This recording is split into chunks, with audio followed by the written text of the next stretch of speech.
FPS 207-214, Team ASHES and Burning Feathers 207. 2 weeks have passed since the mine labyrinth subjugation was started. It took a long time to get here, even beyond the clean spring after the underground lake. The open field section continued deeper, but that will be over soon. In front of me, blocking the passage over the underground lake, was a white gate supported by white pillars, a labyrinth gate. Similar to the labyrinth gate that I have seen many times, it had a carved sculpture and a throne placed in the upper center, a battle between those who live in the natural world against the monsters and demi-humans created by the labyrinth. A monster sat on the throne, looking down.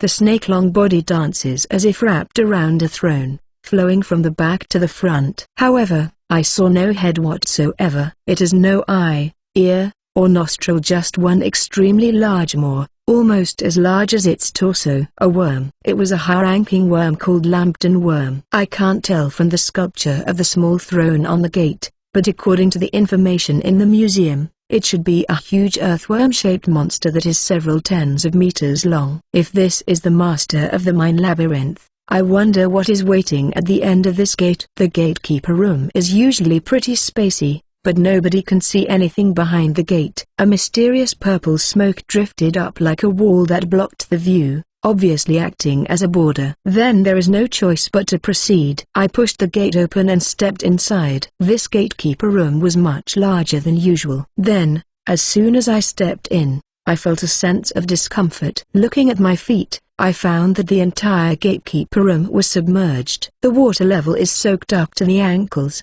but I don't know if it's the whole room. It reminded me of Wolf Labyrinth. The gatekeeper of the labyrinth was also a water-based monster. However, I didn't see anything here no matter where I looked. Keeping the UMP-45 ready, I carefully proceeded while looking around. The water level, initially only ankle deep, got deeper the further I went. Right, the map showed a dot wandering around the gatekeeper room, but it's nowhere to be seen. Maybe an invisibility skill? Thinking so, I switched to flow mode, and still nothing. Something with a clear amount of heat is moving around in the water, which is only high enough to immerse the knees. It's small, perhaps the size of a puppy. Returning back to normal view mode and observing, I could see slight splashes on the water. Following the movement closely with UMP-45 sights set on it, I fired a 3-round burst as a greeting. At the same time as the muzzle flashes, a water column spouted around the moving gatekeeper. However, the movement speed of the gatekeeper did not change. Did it evade the bullets? And when I put my finger on the trigger again, the direction of the gatekeeper changed. It's coming at me. The speed at which the gatekeeper moved underwater further increased, and a small amount of water splashes violently bounces off as it's heading straight toward me. Was it a small aquatic monster? If it is, it would be difficult to shoot at it accurately by aiming from chest height. It's a different story if I can see it, but I couldn't at this moment. While matching the crosshairs to the approaching water droplets, I lowered my posture and increased the area where the rays overlap as much as possible. If I keep this low-profile stance, I should be able to hit it again. I aimed at the hidden gatekeeper and fired a short burst. However, once again, the UMP-45.45 ACP bullet did not hit the gatekeeper directly. It didn't evade it. A number of fast-spinning water shields appeared in front of the gatekeeper as it swam. Those circular shields repelled the bullets. Does that mean it's immune to bullets? No, if it does, then it won't repel it. It simply recognizes the bullet as dangerous enough to be repelled. It didn't matter if it was repelled by the water shield. I continued to shoot in controlled bursts. At the same time, the gatekeeper prevented the ammunition with its circular shield, changing its linear movement into a meandering movement as it approached me. The number of remaining bullets of UMP-45 in my virtual interface reached 0. I turned the band attached to the UMP-45, to quickly put it on my back. I pulled out the grenade axe and swung it down. I swung down a blow that blew off the water at my feet, but just before that, the gatekeeper jumped out of the water and passed by me, and I dodged backward. And I saw it, the puppy-sized gatekeeper. The gatekeeper was a frog? Not exactly. The head resembled a frog, but it had no legs. Instead, It has a fin tail and small bat-like wings. The body was covered with slimy black and fine spots,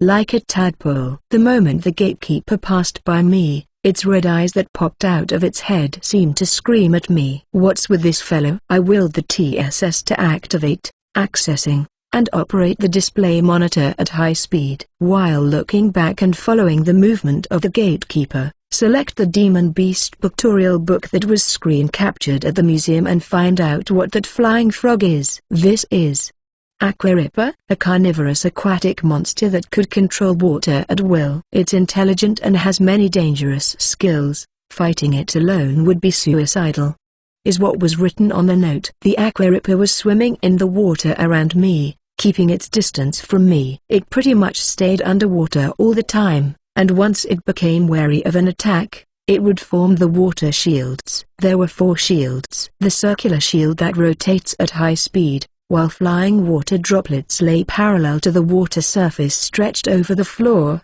suddenly accelerated and flew. This attack was similar to the water magic aqua dance that I've seen before.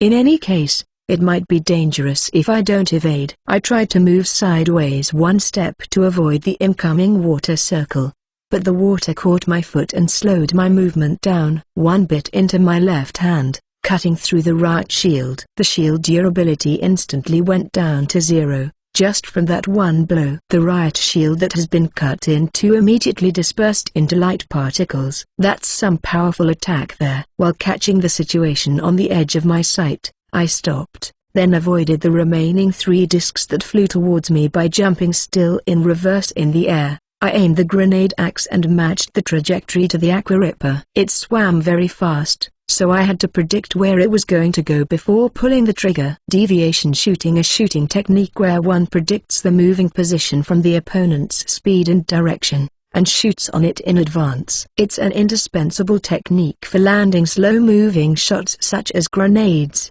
and it's also a basic FPS technique used to shoot invisible enemies through walls. I aligned the parabola and the circle indicating the landing point with the predicted movement position and pulled the trigger. Along with a faint sound of air coming out, I landed back on the water while watching the grenade fired at the target position. Then I jumped again without killing my momentum. In the air, I reloaded the grenade axe grenade and aimed. I could see the spouting water column and the blast-launched Aquarippa in front of me. Judging the situation in a short time while staying in the air, the first shot seems to have hit as intended. The Aquarippa was screaming and flying in the air due to an unexpected explosion and severe pain. Its slimy black body was splattered with black blood, and the sharp fangs were lined up as its mouth was left open, but its long tongue stuck out as it spews body fluid. This is it. Predicting where the Aquarippa would land back, I lined up the trajectory again and fired another grenade. The grenade landed right on top of the falling Aquarippa, striking it like a beanbag shell, then exploded in a blooming blaze. Once I landed back on the solid surface, I immediately did a slide jump to close the gap with the Aquarippa. The 2 bombings had erased the water shield that floats around the Aquarippa, exposing its unprotected body. I aimed at its torso the moment I found the right distance with a second slide jump and was readying to attack. The Aquarippa suddenly halted itself in the air while sprinkling fresh blood, flapping wings that resembled bats. I made a sudden stop. Tilde.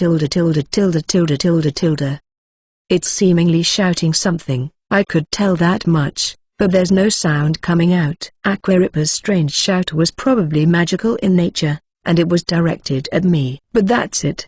Perhaps the shout was some sort of magical attack, but it didn't work on me, unfortunately. I swore I could see the confusion in the Aquarippa's red eyes when its magic roar didn't do anything to me. I landed from my slide jump a moment later and swung the grenade axe at the exposed belly, but I saw the Aquarippa swelling its cheeks. Something's coming. At that moment, what jumped from its mouth was a long tongue that turned purple, a spear with steel-like hardness, piercing my right hand as I swung the grenade axe. The blow pierced right through my palm and shattered the grenade axe handle. In addition to that, a strong electric current coursed through my body from the stricken spot. But now it's right in front of me with the Aquarippa releasing its tongue from my right palm. I reached out with my free left hand, grabbing its throat and choking it so that it couldn't open its mouth. I only noticed now that our battle had brought us near the border wall. I can't afford to let the Aqua Ripper get in contact with water again, else it will recover its shields. This means I have to attack as is, but I haven't reloaded the UMP-45, and the grenade axe was lost after the handle was shattered. Even if I try to use the phase rifle, its size is not suitable to engage the enemy at such a close range. Meanwhile, the combat knife is not that strong, and my right hand was wounded. I had no means to attack it when that realization dawned on me. I chose to slam the Aqua Ripper against the border wall and dragged it across. The Aqua Ripper dexterously wrapped its tail around my left arm, tightening the grip with each passing moment. However, my current body was that of a skeleton. No matter how hard it tries, it won't be able to tighten itself too much on my thin arm. I slammed the Aqua Ripper against the wall once more, then ran while dragging its head against the wall. Its outer skin was harder than I expected, but I pressed on. The border wall was not that flat after all. The rugged, undulating walls scraped down the Aqua Ripper's outer skin like a natural grater, leaving bright red streaks along my path. The Aqua Ripper still tried to strangle my left arm with its tail, in addition to making many low-pitched growls. No matter how resentful its red eyes were, I would never stop. My skeleton face, which laughed back while continuing the wall run, would probably look considerably distorted. The glaring Aqua Ripper's head began to give off heat and sparks from friction. Sparks. Seeing that I came up with an idea. As I ran, I reached for the pouch on my waist and took out a TH3 incendiary grenade with my right hand. Pulled out the pin and shoved it into the Aqua Ripper's mouth, which opened slightly. A long time ago, remembering the play of childhood feeding frogs with firecrackers. 3, 2, 1. 3 seconds after pulling the pin, I tossed the Aqua Ripper to the ceiling, while at the same time jumping away from my current position. At the same time as I landed on the water, the black body surface of the Aqua Ripper turned red from the inside near the ceiling, and from both protruding eyes a flame of 2000 degrees Celsius spewed out from the big mouth. It became a big fireball as it fell back down. 208. Whilst watching the Aqua Ripper burn as it fell, I reloaded the UMP-45 and immediately entered the ready-to-shot stance. The skeletal right hand that was pierced by the spear-like tongue of the Aqua Ripper was shattered. It didn't bleed, but it was on the verge of collapsing. The severe pain that ran when I moved my fingers echoed to my elbows and shoulders. But if the Aqua Ripper survived the internal bombing of the TH3 incendiary grenade, I would have to finish it off with the UMP-45 this time. Just because I'm injured doesn't mean I have time to hurt. At the same time as the fireball falls on the floor, raising the water temperature at once and boiling it, the water vapor that rose up would fill the gatekeeper's room, but the dot on the radar disappeared at the same time,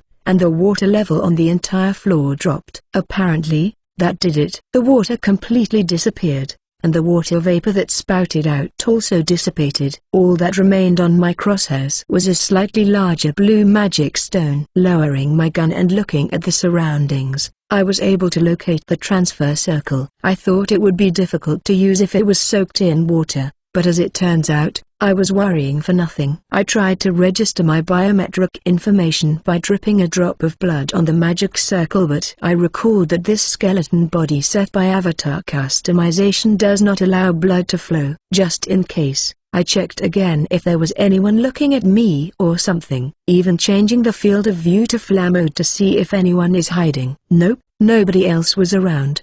Believing that I was alone, I accessed TSS and switched my avatar setting to Schwartz. Once the registration of biometric information with the transfer magic circle was completed, the gatekeeper's room would no longer be dangerous anymore. This level was a vast open field area of an underground lake, but there was a clear spring here, and also a gatekeeper's room. That means beyond the labyrinth gate, which will be the exit, there is a high possibility that it is the lowest layer, with the master of the labyrinth waiting at the end of the tunnel. At the same time as returning the avatar setting to Jonah, I prepared more special grenades and spare magazines for UMP-45. From the sculpture of the throne carved at the top of the gate, It can be estimated that the master of the labyrinth is a Lambton worm with a body length of several tens of meters. I don't have much experience fighting such a huge monster, but if I use a high-powered portable rocket launcher generously, I should be able to manage somehow. So I prepared the M202A1 that was also used when I attacked the drum fortress and replaced the riot shield that could not prevent the attack of the Aqua Ripper properly with a larger ballistic shield. Now we're ready to go. All that is left is to try facing the labyrinth master,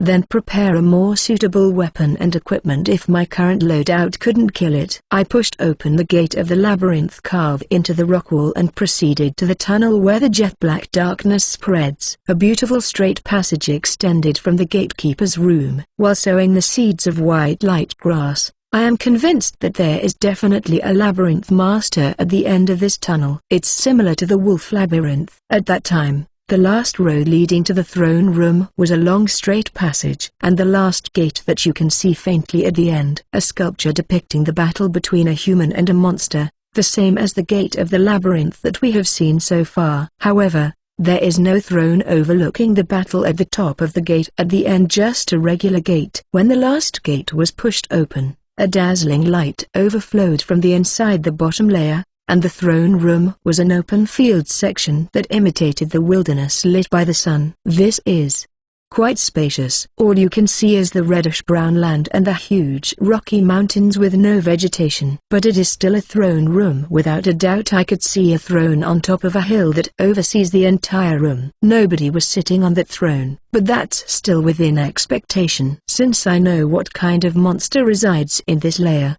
that throne would be far too small anyway. While holding the AMP-45 with both hands, I proceeded cautiously. There's still no response on the map or the sound collector. However, something happened the moment I approached the throne. Something happened far below my feet, deeper than the throne room, which should be the lowest layer of the mine labyrinth. The ground was shaking. The shaking, which was only a slight vibration, gradually increased, and the sound of rock crushing echoed from the soil. A dot appeared on the radar, signifying that the labyrinth master is about to make its appearance. The position of the dot indicated on the radar was right below me. Using the VMB assist system to the max, I did a backward slide jump at the same time. The ground where I was standing just before cracked and collapsed. And then, a Lambton worm emerged from the ground. That's huge. Sliding and killing the momentum as I landed from the back jump, I readied the AMP-45 and aimed, but the only thing I could see was the rock-covered body surface. Rocks, rocks, rocks no matter where I pointed my crosshairs. I looked up, tracing the long body surface, but only the wriggling rocks could be seen. When I finally found the end of that long body, I saw a large mouth, as wide as the girth of that body. 3 sickle-like fangs were lined up around that round mouth, and a drill-like conical tongue could be seen rotating in the center. The AMP-45 wouldn't do any good here. The part that emerged from the ground was over 20 meters in length, but considering the part that is still buried in the ground, the total length should be even longer. The huge body of Lambton worm overlooking me collapsed while waving. Keeping my AMP-45 directed at the gigantic body, I did a slide jump to avoid getting squashed, at the same time spraying .45 ACP at the falling giant. Though it's mostly ineffective as the bullets simply scrape at the rocky outer skin. It's no good after all. This type of ammo will do barely anything against that. I kept my distance to avoid the dust that rolled up upon its landing, making my way around it. Is there any weak spot I can aim at? Then I saw 9 holes near its mouth for breathing. If I have to make a guess, the somites covered with rock shells stretch and contract while making a rubbing noise. The joint is hidden by a band of rock that stretches like a skirt, and it seems difficult to aim. The full length is still invisible, and a part of the body remains hidden in the ground. I replaced the magazine and checked the response by semi-automatic shooting while selecting the skirt-shaped rock belt, the abdomen that touches the ground, and the point. I concluded that it was meaningless to shoot the rock fundamentally. The next target was 9 holes that seemed to be breathing holes. However, the moment I put the crosshairs on here and pulled the trigger, the breathing holes were closed by black shell-like closed eyelids. The black shell, which is harder than the rock shell that covers the body surface, was repelling the .45 ACP without any scratches. It really doesn't want to be attacked there. I knew that much, at least. The Lambton worm is slow and has poor turning ability due to its huge size. It seems that the only means of attack is the large mouth on the top of the head, and if you go around, you will not be attacked. However, it is impossible to subdue the labyrinth without killing this guy. There is no time to return UMP-45 to the supply box. Throw the UMP-45 between the thrones. Take the M202A1 from the shoulder and pull the rear chamber to move it to a usable state. At the same time, activate the TSS tactical support system and summon support weapons. The support weapons to be summoned are 2 remote-controlled heavy machine guns, sentry gun, and 2 Type 87 anti-tank guided missiles. While considering the effective range of the sentry gun, I summoned it to a position where it would not be crushed by the Lambton worm's giant body. Then I pulled the trigger of M202A1 to raise the signal of the start of a full-scale battle. 209. 4 rockets shot from M202A1 roared across the throne room, leaving white smoke trails. 66mm incendiary rockets were fired at the 9 breathing holes near the top of the Lambton worm's head. I was originally reluctant, but ended up firing all 4 at once. And they hit the mark. The Lambton worm's giant body, which was 3 meters long in diameter, shook from the explosion. Perhaps the impact was transmitted to the entire giant body. It vibrated like a wave, and it reached the invisible part buried in the ground. Gurah! The angry screams echoed over the explosion that wrapped around the top of the head. M202A1 has the effect of burning at 1200 degrees Celsius around the landing point. Now, the top of the Lambton worm was burned by a scorching fire, like a sinner boiled in a hell pot. However, that's far from the end. As I opened up the FCS menu, the images on the screen monitor floating in the field of view change rapidly. Anti-tank missiles are launched from 2 Type 87 anti-tank guided missiles,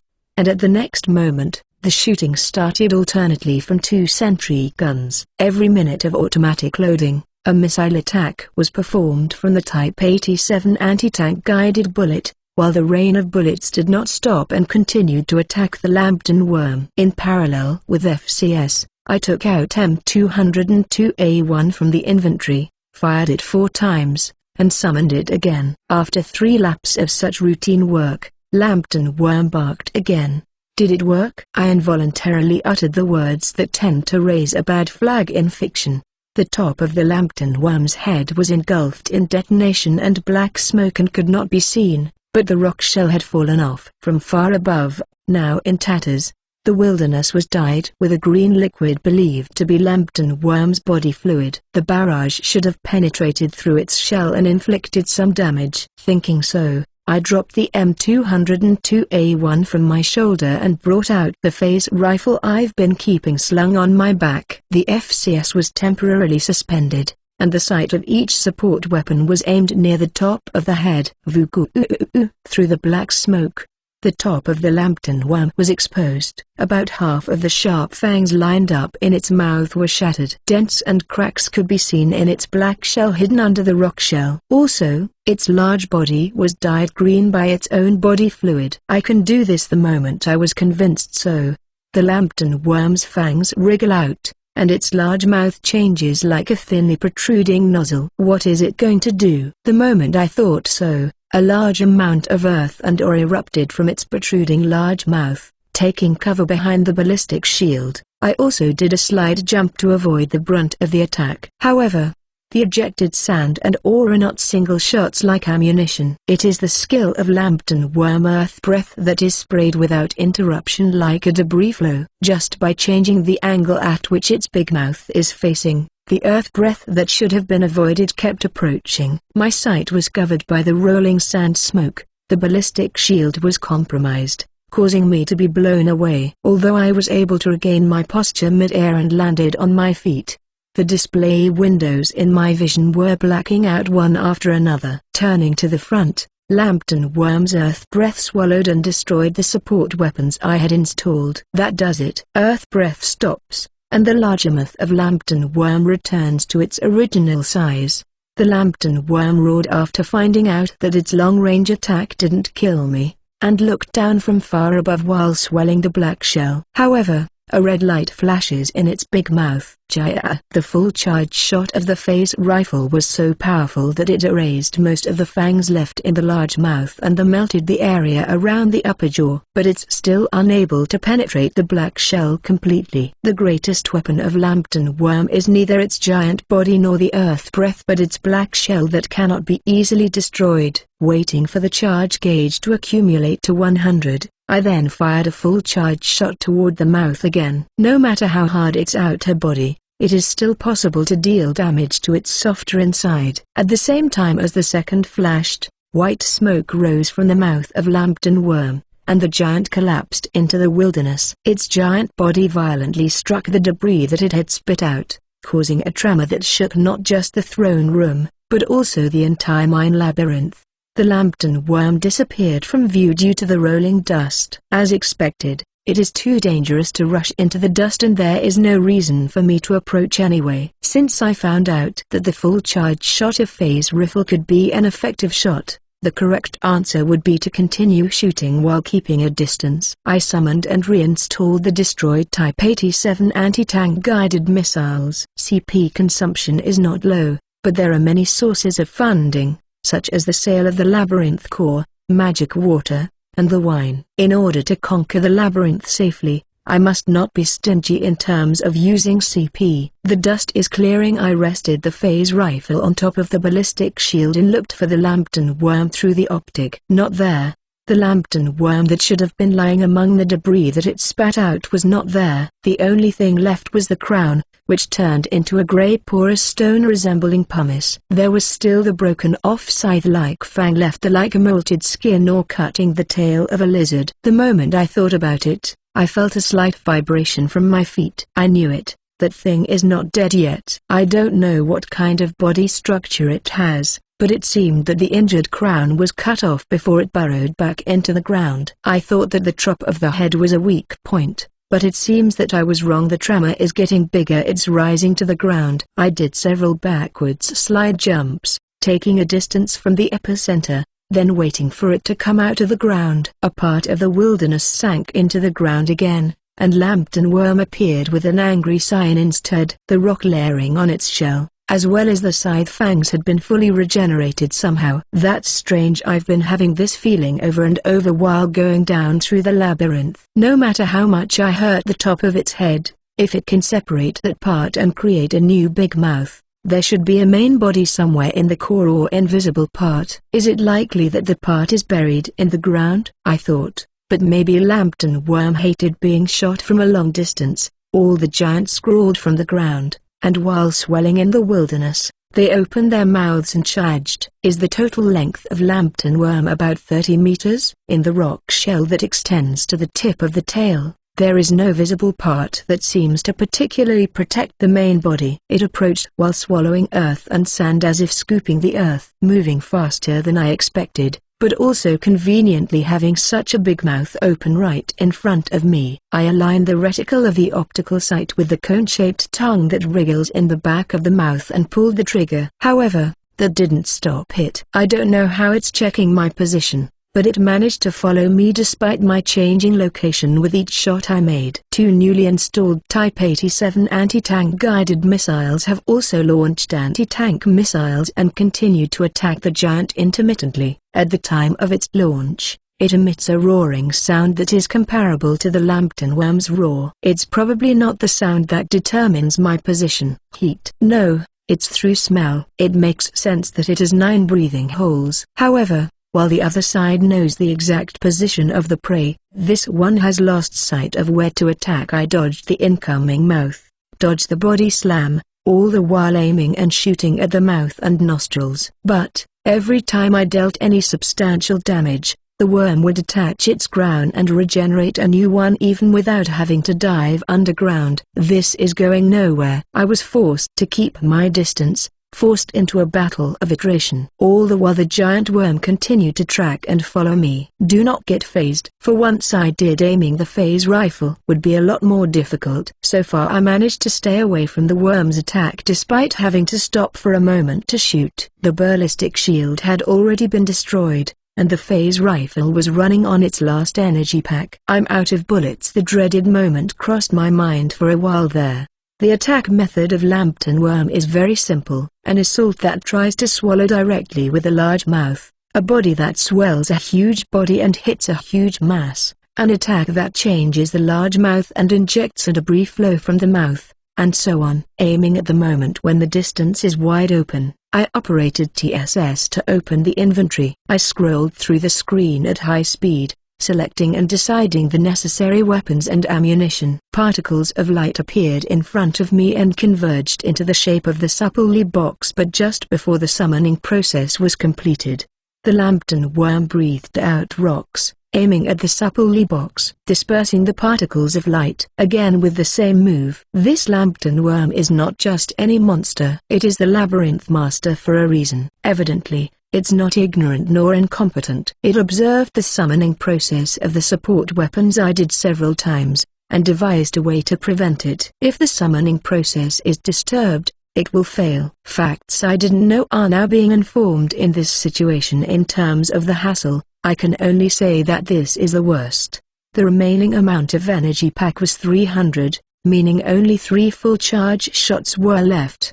Take a distance and shoot at the top of the head, summoned again the moment the Lambton worm sways to its power as the mouth flashes. However, because the distance was not sufficient, the rear end, which can be said to be the tail, was shaken sideways while scraping the ground, and the particles of light were swallowed and disappeared. I tried shooting at the breathing hole. The black shell wriggles to protect the eyelids, but the phase rifle has zero travel time performance, making the projectile land on its target the moment you aim and pull the trigger. The breathing hole was blown off, and the crown of the head jumped up greatly. I tried summoning stuff while listening to the screaming of Lambton worm. However, the top of the head that has risen to the sky reacts to it, and the debris flow is blown down and the summoned supply box is washed away and buried in the soil. I jumped around between the thrones that had become a field dungeon in the wilderness and continued fighting for a long time, but this time has finally come. Energy remaining 100, only 1 full charge shot remaining. 210. The 30 meters long and 3 meters in diameter Lambton worm was the labyrinth master of this mine labyrinth. How long has it been since I started fighting this guy? 30 minutes? An hour? Maybe longer. Every time I destroyed its head, it would simply detach the damaged head and regrow a new one. All I achieved was shortening the Lambton worm's total length. I have gone through all of my special grenades and extra magazines. All I had left in the phase rifle was only enough for 1 full charged shot. After that is used up, I'll only have the grenade axe to use as a melee weapon. It would have been nice if I could summon a supple box and replenish my loadout, but the Lambton worm, seemingly having learned about it, never let me summon it successfully. I couldn't afford to use my last shot carelessly. Whenever I tried to summon a support weapon at a distance, the worm would interrupt it, cancelling the summon before it could be completed. Too slow and too late. When VMB was a game, it was natural to hide behind a shield and summon it during the support fire from friends. However, I am the only one in this world. Up to this point, we have been replenishing during battles with monsters and demi-humans, but the limits have been revealed in this important battle. Perhaps noticing I was slowing down, the Lambton worm increased its speed in approaching me, opening its maw wide. Are you going to swallow me from the front? The supple box/summoning of support weapons could be hindered. I was made to understand the reality of that. Faster. Faster. Be there the moment I asked for it. The screen displayed on the screen monitor of the TSS tactical support system scrolled faster than ever before. Still too slow. This isn't yet the speed I wanted. Faster, more accurately, the most basic and the most important thing to win in FPS. Reacting to and shooting 1 pixel of the enemy on screen in 0.1 seconds. The experience as an FPS player who has repeated thousands and tens of thousands is appealing. And I wish I had it right now. It catches things outside of the consciousness of recognizing, and unconsciously performs the fine movement of pulling the trigger with the mouse. This fundamental process never changes when you fall into this world. If VR FPS called VMB is the manifestation of the game system in this world, what I want is right now. The moment I muttered, an unused energy pack was held in my hand, and I realized this body, which continues to assimilate with the VMB system, has gone one step further. I replaced the energy pack and shot a fully charged shot from the phase rifle into the Lambton worm that was approaching in front of you. The impact caused it to divert to the side of me. As the giant body of the Lambton worm passed by my side, I reached out with my left hand. A slight light twinkles in his hand. And what I had in my hand after the giant had passed was a small square detonator with a lever. Yes, it is a detonator to detonate the C4 bomb I attached to the Lambton worm's giant body as it passed by me. This party is about to end. Pulling the lever, the C4s attached to the Lambton worm's giant explode all at once with a roaring sound. Due to the momentum of the explosives stuck side by side in one direction, the giant Lambton worm was launched into the air like a jet with a booster. Exclamation mark. The rock shell that covered the giant body was peeled off, and the Lambton worm's entire body was exposed. Watching the giant worm fly in midair, I now have a good look at its entire body. Then I noticed there was a human-like bump around the center of the worm's body. It's hard to perceive normally with all the black shells, but the bulge would glow dull red on occasion. There, Jonah's skeleton face would probably look as if he was groaning right now. In his left hand, slowly raised toward the sky, was the M202A1. Appearing almost instantly. The aim was the core of the Lambton worm that glows red. I accurately aimed at the core of the giant that begins to descend and pulled the trigger. Deviation shooting that calculated the descending speed of the giant body and the travel speed of the 66 meters incendiary rocket accurately landed on the core. The movement that happened due to the momentum of the explosion was further calculated, and the second, third, fourth shots landed one after another. The Lambton worm crashed with a roar and billowing flame. A big tremor ran through the room along with sound and smoke, but my sound collecting sensor heard the sound of digging soil. Did it escape to the ground as it landed? No, the sound is approaching me. It may have noticed the change in me. It probably intended to end this battle without letting itself be hit by long-range weapons. In that case, I'll meet it with the biggest attack I have fitting for the finale. I know where to aim already. Its rock armor is no longer effective. Digging into the ground wouldn't hide it anymore. You can't hide your weak point from me. I'll pull it out from its hideout, turn it over, destroy its core, and end this battle. As it dug into the ground to approach me, I also started running toward the Lambton worm. In the meantime, I scrolled through the monitor in my vision, stopping at the screen to purchase the support weapons. It should be here. A stage object car that can be operated only in PV mode of VMB, similar to the Continental Motorhome. A collector's item that can only be purchased by those who have completed the highest difficulty missions with good results. There it is, and the CP price is 1, 10, 100, 1000. 10,000, 1 billion. The purchase would actually consume 80% of my current CP. Through converting non-elemental magic stones, I was able to gather almost double the amount of CP I've hoarded in the 3 years of me playing the game in my original world. Such an extremely expensive vehicle. I've never heard of something this expensive ever being purchased in VMB. And I never saw anyone owning this vehicle either. Was it really this expensive back then? I had the right to buy it, but I didn't confirm it because I wasn't interested in the vehicle itself and had no use for it. Without all the commercial activities I did so far, I couldn't buy it anyway. I was surprised at the amount of CP consumed, but I did not hesitate to purchase it. I still have some left, and I have more than enough income. I confirmed the purchase and switched to the garage. Then I made a huge jump forward. There's no summoning hassle anymore. The moment I willed it, it would appear almost instantly. Many particles of light appeared around me who jumped, and their brilliance illuminated the desolate land. The next moment, a huge shadow covered the wilderness. At the same time, The Lambton worm appeared from the ground wearing a heavily armored shell that emphasizes defense more than ever, and screams and swells while blowing off the ground. Goo-woo. However, the angry roar stopped upon it recognizing the existence larger than itself sitting in front of it. What I purchased with such an exorbitant amount of CP was the world's largest construction machine Bagger 293. This construction machine, called a bucket wheel excavator, is a self-propelled machine that operates in open-pit mining and coal mining and has a huge wheel with multiple huge mining buckets attached to the end of a long arm.